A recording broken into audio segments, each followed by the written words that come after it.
The biggest shifts are going to be live streaming, not just live social shopping, but the most famous people in the world next are the people that are doing IRL streaming. Kick, Twitch, this is incredibly important. Kai Cenat, iShowSpeed, Aiden Ross. IRL streaming is something we need to think about. What does that look like? We start doing product placement like 1950s television of our products in kitchens of people that have lots of audiences. Watches, sneakers, comic books. And then finally, the rise of AI influencers is going to be remarkable. These are influencers that are not human beings, that you will start building out characters like your Disney, but these will be real human beings, not cartoon-like characters, and they will be your spokespeople. I think Fortune 500 companies are gonna start creating AI influencers and executing that. Relevance leads to consideration, and consideration leads to actually buying something, right? I believe most of us on this call grew up in marketing and academia that taught us to be consistent and on message and on brand, which was proper for a different distribution world that existed from 1950 to 1990. But we live in a very different distribution landscape today. And disproportionately, the biggest concern I have for these iconic brands in this portfolio globally is that they're not winning on relevance at scale to actually drive sales. We all agree we want to build trusted brands. We want to be relevant for our consumers and to our audiences. What does it look like for a brand like us to be relevant and to have this relevance in content? Leaning into the thing that scares everyone the most, and I'll use the most dynamic word to scare everyone, but I'm not really scaring. I'm just trying to really help everyone get there. Schizophrenia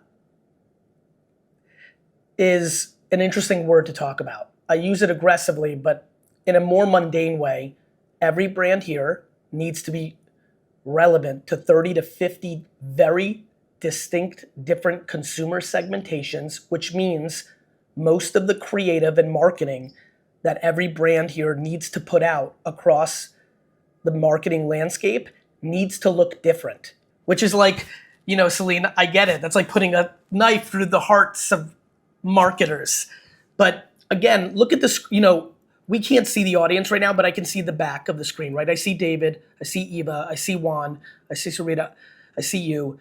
It's impossible that if I wanted to sell all of you this cup of coffee, it's impossible that one message would get all 6 of you to buy this. It's impossible. And every one of us know that. So I need 6 different messages, potentially 3, potentially 4, slightly tweaked. And this should make everyone feel comfortable. It's all one message at the top, right? It's like, this is a delicious coffee and I think it's a good price. But how I communicate that in actual execution must be different. Our industry, Fortune 500 marketing, has taken on brand and consistency literally. We took it literally. And what that has done is it has forced us to make creative messaging that is vanilla, that is trying to be everything to everyone, which has led it to mean nothing to no one. It is being distributed in platforms that no longer have the mass attention of the consumer. We are overpaying for media distribution in these classic channels, both traditional and classic digital, search, pre-roll, banner, programmatic. And we are grossly underinvesting as an organization in creative production. And we are overpaying for creative production of classic 30-second videos. And we just have a lot of work to do, but it's exciting. And here's the best part. It's exciting for all of us as human beings because we know it's true. It's not exciting for all of us on this call as executives because we know there's a lot of operational and political work to do to get us to become great at this.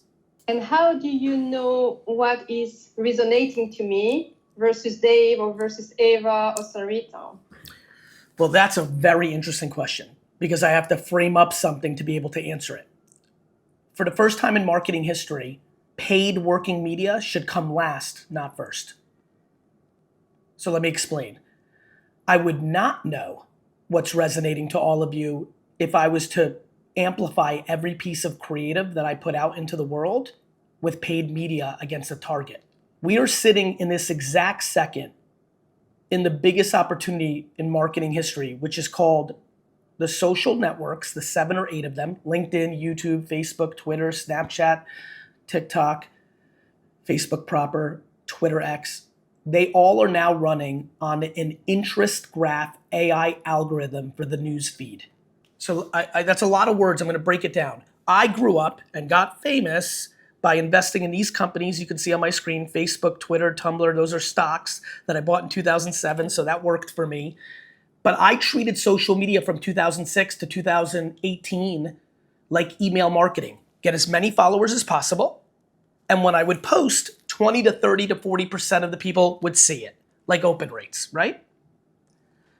Somewhere around 2017, 18, Musical.ly and TikTok started to change the game, because when I would post, it didn't matter that I had 15 million followers. The content would find the audience.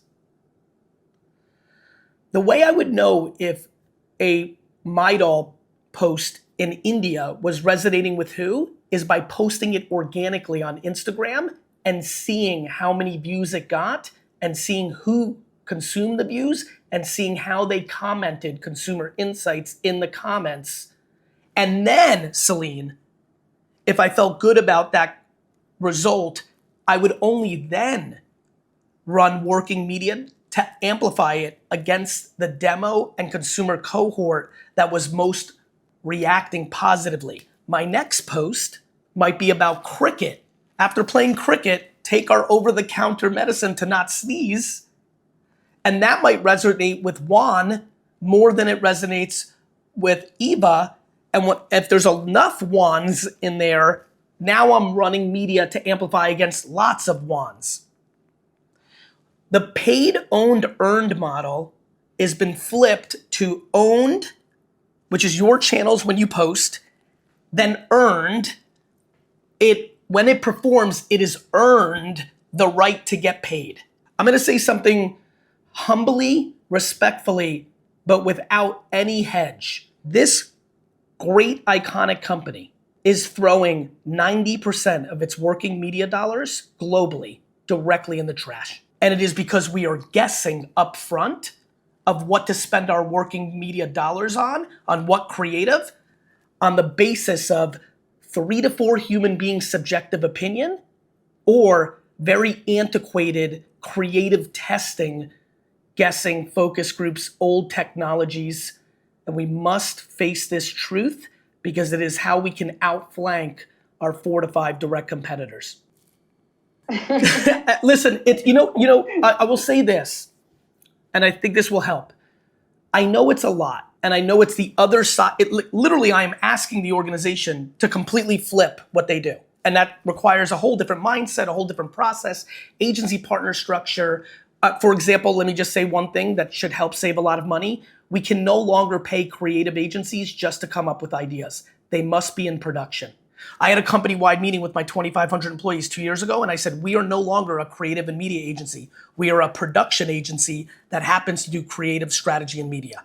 I have creative directors from Wieden & Kennedy, Anomaly, Droga 5, who literally are accustomed to just coming in and pontificating a random idea and a slogan, who are now making creative with their hands and technology every single day on our clients' behalf. But I want to say something. In 2000, if this meeting was with the 100,000 plus employees of the Yellow Pages, which was the directory of how you found businesses in America for 50 years, I would be saying, listen, we're in trouble. These search engines are a problem, right? We must adjust. Maybe we should launch our own search engine. Today, if I was at Google search doing a call like this, I would be saying, hey team, we're in big trouble. I mean, I wish I could see the whole audience right now. Maybe actually you can all do this even though I can't see it. Please raise your hand and do this in the back screen. Juan, Eva, Sarita, David, appease me, Celine. Raise your hand if you now use ChatGPT or some other AI bot to look up stuff instead of Google, whereas 2 years ago you would have went to Google for that, but now you go to an AI bot. Raise your hand. That is a big deal and will completely destroy the Google AdWords business. In fact, if you're a brand manager, I don't know who's watching right now around the world, if search is a substantial part of your spend or your conversion, you're in trouble. And I can tell you right now, this second, today, we at Bear Inc. globally are grossly overpaying for our Google AdWords, grossly. And because less demand will be there, the cost of the AdWords is about to explode because everyone's gonna be fighting for that little bit, and all of a sudden, sneezing is gonna cost $18 instead of $4 to even get one lead. And so I know that this may sound challenging, but I actually believe, and this has been my argument, for big companies like yourselves, putting pressure on your media agencies to buy better media and putting pressure on your creative agencies to no longer think in television first and no longer think in ideas first, think in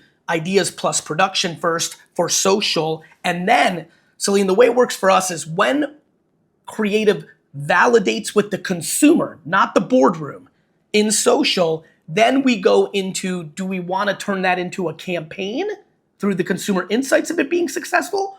Or do we want to spend media dollars on it for performance? So this will make a lot of sense for every marketer. I am talking about the mid-funnel. Organic social media is the mid-funnel. When it performs, which is very low risk in the scheme of things, organically, you can take it up to the other funnel and make it your brand campaign and positioning. Or you can take that creative and send it down to the lower funnel for performance on Amazon.com, right? Tesco.com, or run that creative on 1 mile radius of 3,500 doors of Costco, Tesco, Albertson, Walgreens, whatever, it's a global audience, whatever the biggest retailers are. So the middle funnel, organic social media, to this entire audience is something they spend no time thinking about. And it is now the starting point and the disproportionately most important part of the marketing media mix.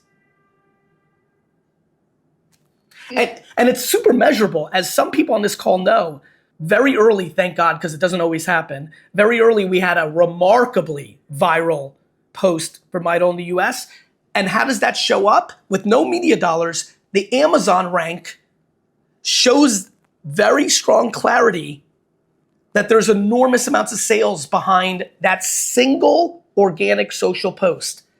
Really helps the most cynical or the most practical people on this phone call start to wrap their head around why that medium matters.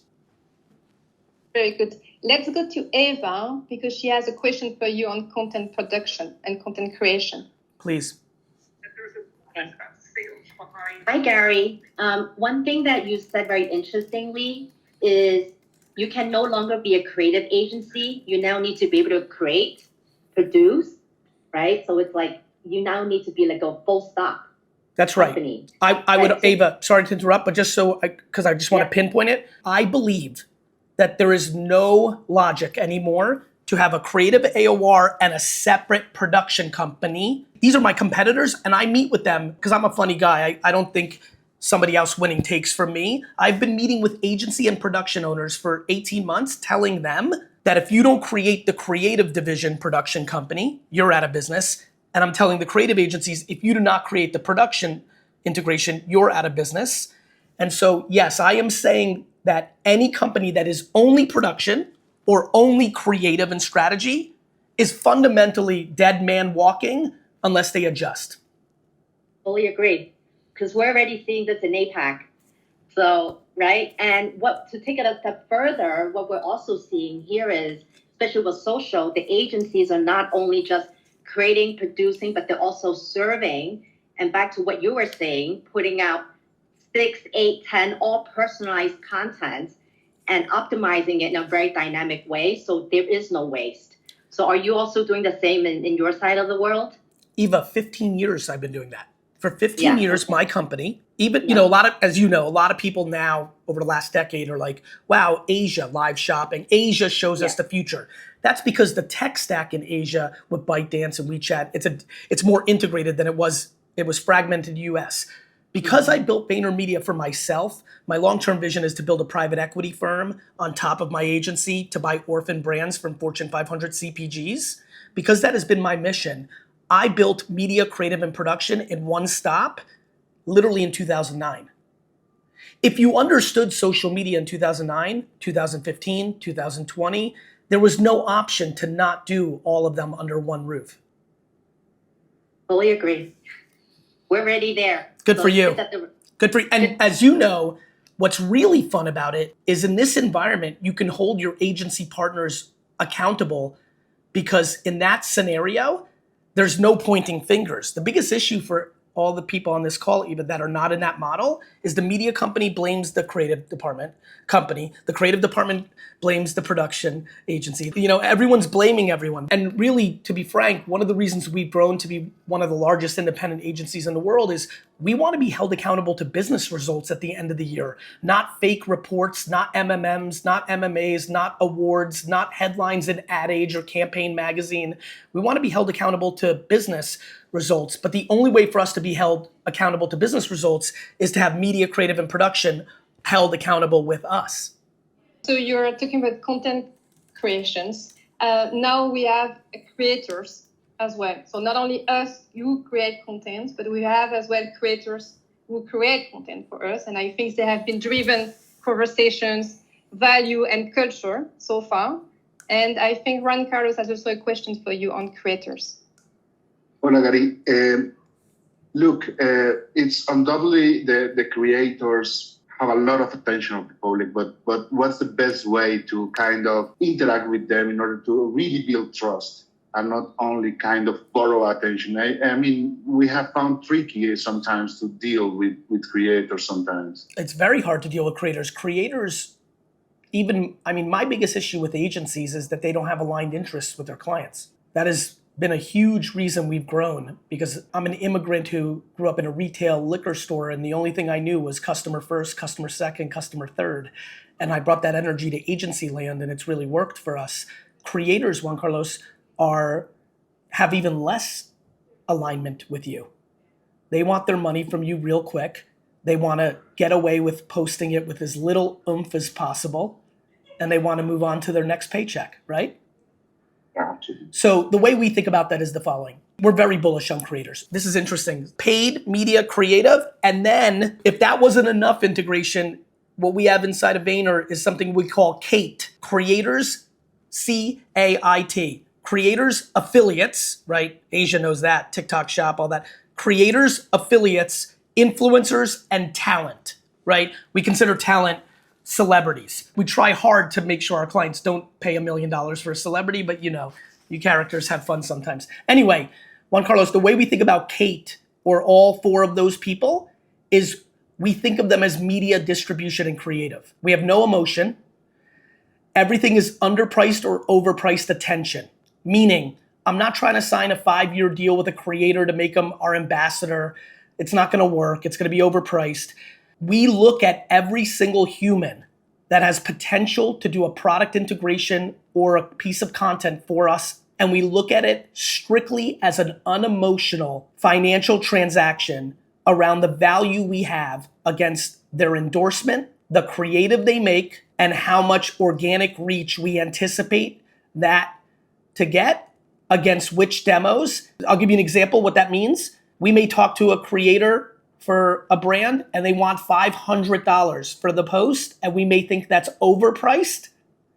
And we may talk to a creator who wants $133,000 for a single post and we may think that's underpriced. We think almost every famous person is grossly overpriced because they have agents who inflate their value. And we basically buy human beings in an unemotional media planning comms strategy at scale and use technology and humans to be very efficient at it. And that is it. So how do we think about it? We think that all of you need to keep the ideology on the shelf at home. Let's get out of the, is this an authentic person to us? Or this, of course it's not authentic. We're doing a business transaction. If it was authentic, they would just post your product in their feed naturally without us talking. So this concept with agencies and PR agencies and all you executives are like, well, we need an authentic relationship. Juan Carlos, it's not an authentic relationship. You're giving them money. It's already over. So we're unemotional and we're also like There's so many mistakes brands make. Let me give you the first one. This will help people. Do not buy a single influencer ever in your life based on how many followers they have. Because again, let me show you something, Juan Carlos. You'll find this interesting. I'll show it in real time. I am a creator. I get offered crazy dollars. I never do brand deals. But I have 15.1 million followers on TikTok. Now, let me show you something. This post in the middle box got 55 million views. Yes? Yes. This post that I just posted right now got 7,000. Followers are losing their value as an indicator to how much awareness the creative will create. You understand? Mm-hmm. So, as you know, around the world, all the people watching right now and their agency partners, 95% of the energy of how they pick an influencer is based on followers. 95%. And yet it has very little value. You have to look at the consistency of what they make and what content. Like, for example, if somebody was trying to target parents, believe it or not, GaryVee, think about all the things Celine said in the upfront. The number one brand category that should reach out to me is people that are trying to reach parents, because disproportionately my content on parenting over-index and it's not even close. So you have to analyze carefully. It takes a lot of human work. With AI tools, you can do a lot more efficient analyzing of creator. And then you must buy creator unemotionally at scale. We view creator as an extension of this thing that Eva and I were talking about, a production, creative, strategic agency. We just buy them. It's no different than the fee we are getting paid to do all those things. We take a percentage of that fee and we outsource it to creators. If we think we can get more efficient awareness and relevance with those creators than what we're capable of doing by ourselves. Gary, if I can jump in, we've gotten to know you and your team working together in the US on some of our high priority brands. So we've gotten to know a little bit your philosophy of going after underpriced attention and knowing that we're in a post-follower era because of the way the algorithms work. But these algorithms, they're constantly changing. They're moving, evolving very fast. So we're curious on your thoughts for the future. Like, what might be the single biggest shift coming in the next 2 to 3 years, and how can Bear brands try to stay ahead of the curve? The biggest shifts are going to be live streaming, not just live social shopping, but the most famous people in the world next are the people that are doing IRL streaming, Kick, Twitch. This is incredibly important. I'm sure Eva's smiling because this has been playing heavy in Asia, but it's been playing heavy in the US. Kai Cenat, iShowSpeed, Aiden Ross, these are some of the most famous people in the world. So IRL streaming will come to every category. Right now, young men and women, but every one of you have seen this movie. Facebook started with young men and women. Now Facebook is your grandparents, right? So IRL streaming is something we need to think about. What does that look like? We start doing product placement, like 1950s television of our products in kitchens of people that have lots of audiences, right? So that's something.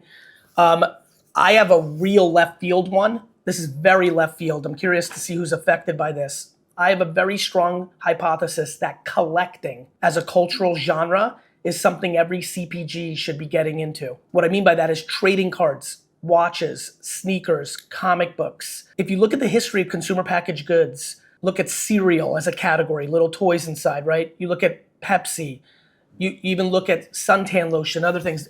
Almost every execution of a collectible being added to the CPG has been successful in acquiring short-term sales and consideration of new audiences and long-term value. It was pretty much the tried and true model of 1950s and 60s CPG marketing. It has completely gone away. Meanwhile, I'm sure it's not lost on anybody who's watching, trading cards, cryptocurrencies, Labubu, Pop Mart. This is very real. And so I know this may sound wild, but like if you're asking me 3 years from now, do I believe one of the better executions somewhere globally is taking one of our OTC products and creating a jumbo pack that comes with a comic book or a collectible toy or a trading card, or a sticker, or a coin. So I think collectibles as, I call it collectibles as marketing. Similarly, I believe in fashion as marketing. Doing collaborations with hoodies and hats, Because what we're trying to do is get more cultural relevance for our brands because we're commoditized. We can be private labeled out, right? We know this. So it's cultural relevance. And then finally, we just talked about influencers. I mean, the rise of AI influencers is going to be remarkable, right? These are influencers that are not human beings. And I believe that Bear should start developing their own, meaning that Bear Inc. is in the intellectual property business, that you will start building out characters like your Disney, but these will be real human beings, not cartoon-like characters, and they will be your spokespeople. It's a progressive leap from what Progressive does with Flow or Jake from State Farm. They lock those humans into long-term deals. I think Fortune 500 companies are going to start creating AI influencers and executing that. Jay, I think you have a question for Gary. Gary, you touched upon this a little bit on live shopping and influencers and selling live streaming. I think live shopping has picked up quite a bit in Asia. I mean, it's been there for a while. They sell everything from cat foods to cars. It's amazing how they do that. But also a lot of AI influencers actually also doing that in China. But that online kind of shopping, live shopping hasn't really picked up in Europe or in US. What's your perspective on, is it cultural or is it just how the market is? And what do you advise the brands in Europe and US, for example? Should they wait? Should they be leading that part, or that boat has sailed because things have changed? I think it's crazy to be a marketer and not pay attention to what's happening in Asia. Like, this has already happened. And by the way, good news for US and Europe, and we're starting to see the early signs in LATAM. It's happening. It's not the scale. I mean, in China, it's 38% of all e-commerce business. Do you know how insane that is? China is not Sweden. It's a humongous market. But in the US, it's growing very quickly. TikTok Shop is growing very quickly. For context, Jay, you may see all these little toys behind me. This is V-Friends. These are trading cards. This is my Pokemon and Marvel that I'm building. We're doing $50,000 to $100,000 a night on live streaming. I am very good at marketing, paid media, creative. Prior to live shopping, if we did $5,000 a week with best practice social, best practice performance, driving to our website, we were doing a good job. $5,000 a week, $50,000 a night. It's a much more significant emotional model of shopping. It's a sense of community. It's a sense of entertainment.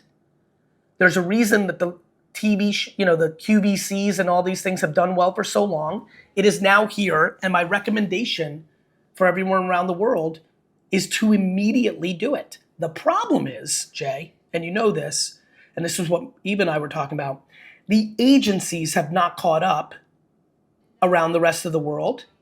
And so one of the reasons everyone struggled with social the last decade is the Publicis and the WPPs and the Omnicoms weren't good at it. And so a lot of brands took it in-house. So it became an efficiency play. The problem is all brands are bad at it too. So it was an efficient play, not an effective play. So Jay, I think whether internally or externally, putting actual effort to find real partners, entrepreneurs, agencies, internal talent, whatever is required. Asia's Asia, they know what they're doing. VaynerMedia, my company, is tripling year over year because we're the option for big brands here. We're getting copied by the nanosecond. Every new agency is building like we built. Every big holding company is trying to figure out how to reconfigure into it. So in 3 years, Europe and Asia are doing this. But to your point, Jay, and I assume the purpose of this call is like, hey, let's not wait. Let's leapfrog our competitors. That requires a more entrepreneurial spirit and a little bit more pushing against the political machine that we are because we're a corporation. And look, you're in a very challenging spot. You guys, I think this is right. Correct me if I'm wrong, anybody. You guys just did a whole creative review, global review, and awarded your creative business globally to a couple of holding companies. That's a problem because those characters don't do this stuff. And a lot of money is getting sucked up in that model. So I'm empathetic to that. That's real life. That's corporate. That's real life. I'm not going to cry about that. I'm going to tell all of you with whatever little money you have left, you need to be very entrepreneurial about this. So what do you recommend to use our money left? On everything we're talking about. What I know about the global holding company creative agencies is they're not going to dominate in social. You need to figure that out, first and foremost. Organic social, the middle funnel Organic social production is the business. So luckily in the US, we've got a microscope. And so that's giving the example for the US team to like see it. And I think that should be replicated around the world, whether with us or somebody else or yourselves internally. You need to have a data point for everyone to see it, because I can promise you, and Sarita's probably gone through this, we have our number one saying internally. Number one, our most religious internal saying. Once they see it, they can't unsee it. And so once you are affected by mid-funnel proper execution, organic social at scale, once you're affected by it, you struggle to sit in meetings with the old way. So with whatever little money you've left in LATAM, EMEA, other parts, wherever that may be, India, we must find a way to be remarkable for our most significant brands at organic social creative. Organic, not paid. Paid hides. For 60 years, working media paid has hid bad creative. What I talked about early in this was now working media should be used to amplify good creative. Good creative is not judged by awards or opinions in this room. Good creative is judged by getting organic reach because it's built on relevance and the consumer actually likes it. And we have a question. I will also move now to some questions from our audience. As there is one question in terms of how we could create some distinctive creative, because we all want to be breakthrough. We all want to have great creative, but at the same time, we are more or less average. How do you create this amazing disruptive creative? Because we know as well sometimes the attention in TikTok is really short. So how do we create this attention and even more conversion afterwards? Every single day on TikTok globally, dozens of individual pieces of content over-index massively and go quote unquote viral and drive significant sales every day. There is not one television commercial done globally in the last 10 years that has driven more sales, including Super Bowl spots, than the most viral TikToks on a daily basis. Breakthrough work is work that sells product. The answer to this question is by making dozens of ads every single day across social media that have an intent. Just so everybody knows this, I'm glad you brought this up, Celine. What I am talking about is not spray and pray.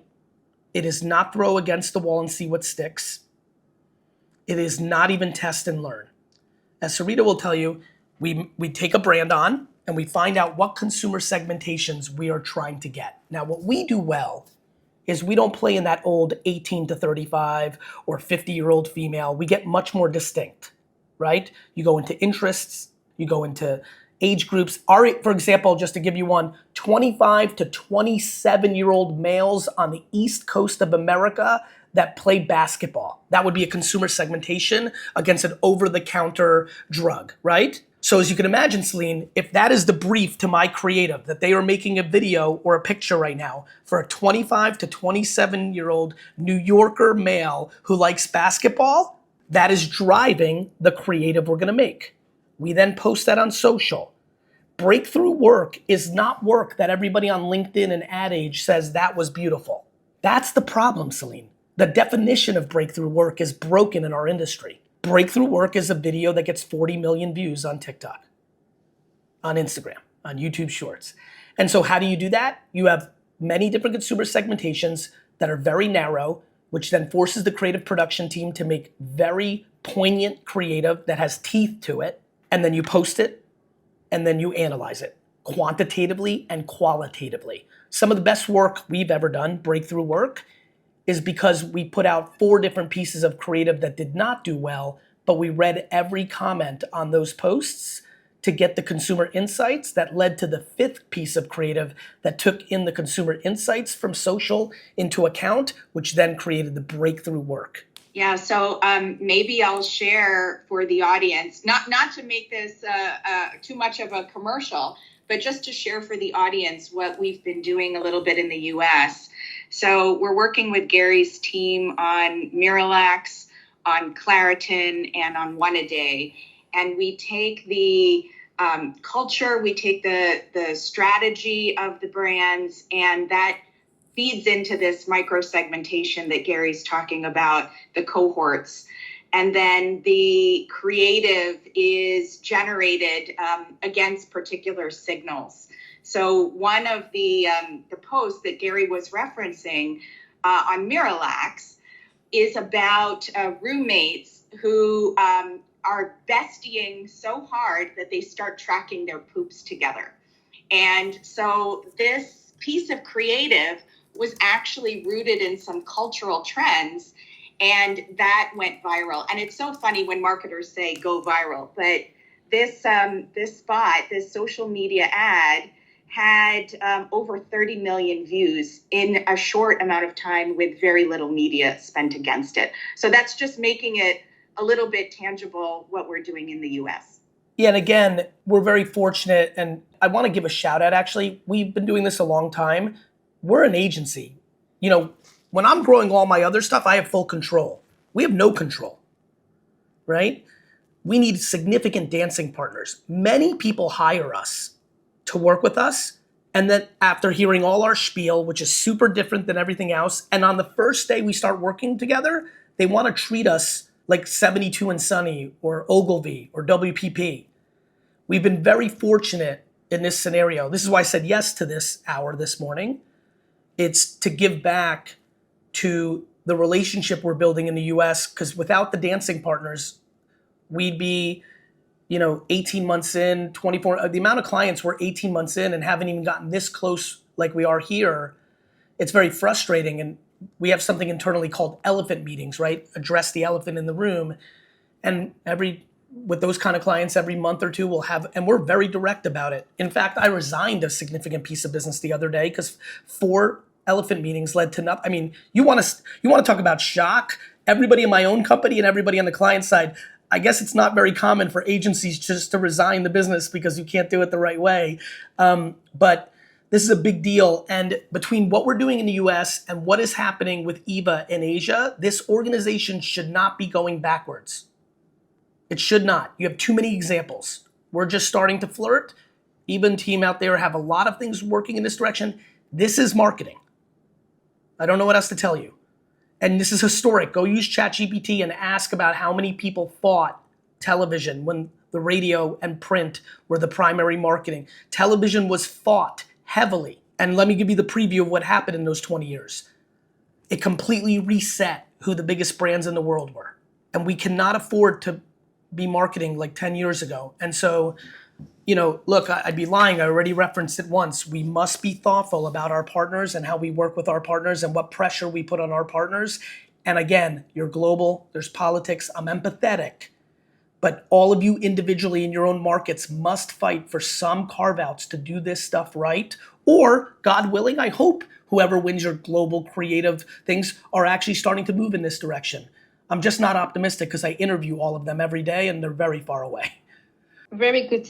Maybe we take 1 or 2 more questions from the audience. So we have 1 question. How does this resonate with buyer guidelines? As for the smaller market, we don't have budget or resources to manage organic presence on social media. Sure you do. And therefore, you do. We rely on sporadic efforts through influencer and paid. You do. I love when big companies cry poor. You have money. You're just wasting it on dumb shit. Yeah. Let me give you an example. Somebody could counter me and say, Gary, you're wrong. Here's my P&L. I have no marketing dollars. Then I look under the hood. I'm like, you do. You don't have marketing dollars you control. You have slotting fee and trade dollars. You have retail media dollars. We have to grow up and push against our distribution partners and take our money back and drive demand. It's somewhere. And if you don't have money, well, then you don't have money. That's fair, right? Like, if you don't have money, well, then at least that means you're not wasting money on something else. So either you really, really, really do not have money, which, what can I answer to that? The corporation decided not to fund the brand, right? Or you say you don't have money because you've accepted all these other things that you spend money on without realizing that if you actually took back control and created demand, you could change the way this is going for you. It's my biggest concern. Retail media. My number 1 concern is retail media. But I think the question behind as well is with organic presence, you also need to have a double conversation with your consumers. There is a 2-way dialogue. because this is viral, there's impressions, there's posts, there's comments, and everything.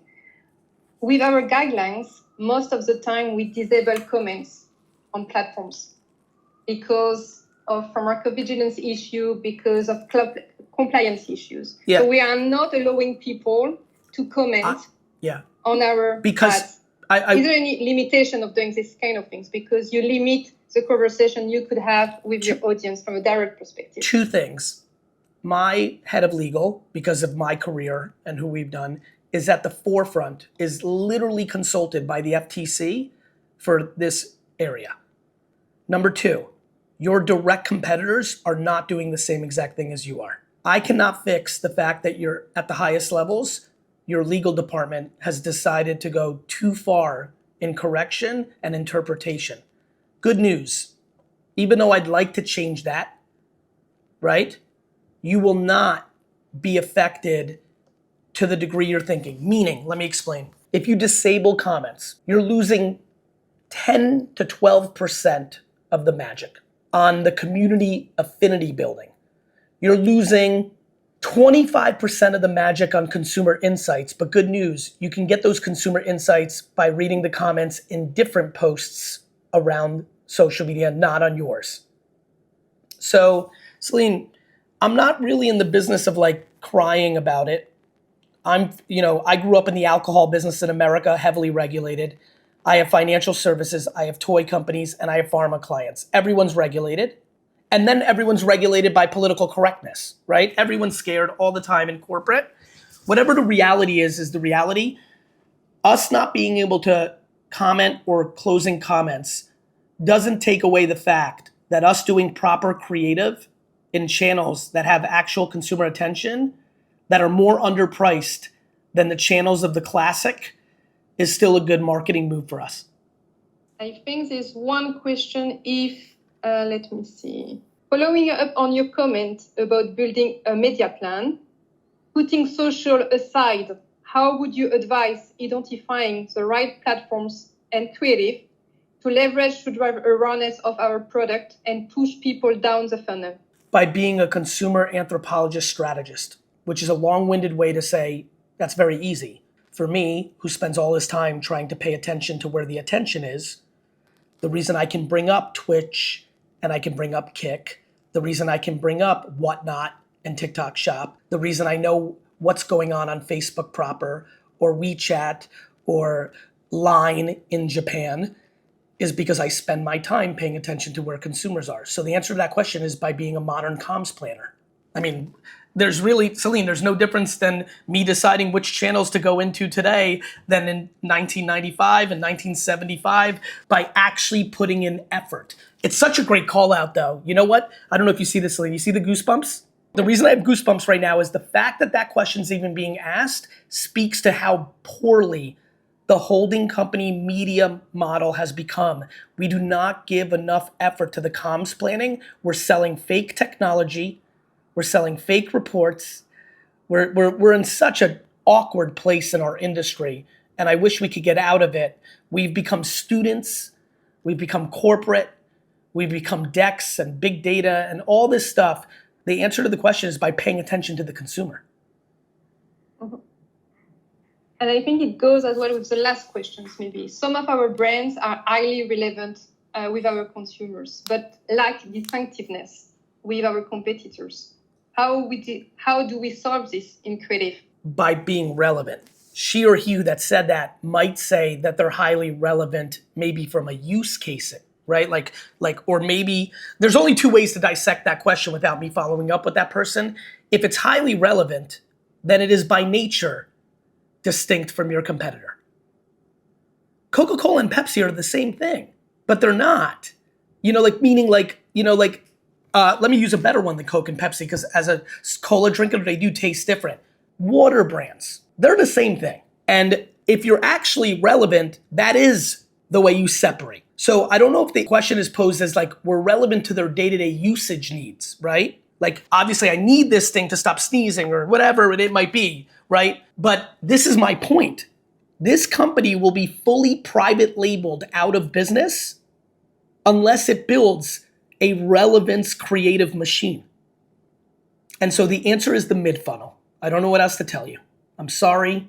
I'm sorry you don't want it to be, or you don't get it, or you don't like it. It is the mid-funnel. And the mid-funnel by our standards and most modern marketers that are not in Fortune 500 land is organic, social, creative, which then allows you after the results, which are based on merit and modern AI technology, to decide if you want to go up, right? With the Midol viral post, we could decide to build an entire campaign around sisterhood in that demo, or we could take that asset and spend millions of dollars to drive to Amazon.com or Walgreens.com or Walmart.com. It is the middle funnel. And so as you go through this transition as a global age company around creative, we must put stress on whoever you choose to not do yesterday and to do tomorrow. And that will be an extremely hard challenge, but we must press it because you're not RFPing production, creative, social, you're RFPing creative shops. So all of you are about to get a bunch of decks with a bullshit slogan to do a television commercial, and it is not gonna work. And Eva knows it. So I have to go and work on my job, but Eva knows it. So all of you can get to Eva. She works at your company. All of you should email Eva because she knows it. And guess what? A lot of you know it. Some of you have just not been put in markets where you could taste it as much as she has tasted it. But you know it. You know it. You just haven't seen it as often as she has. I've never seen anything but it for 20 years. I can't even comprehend doing a television commercial. Can't even comprehend. So it's an incredible time. There's a big opportunity.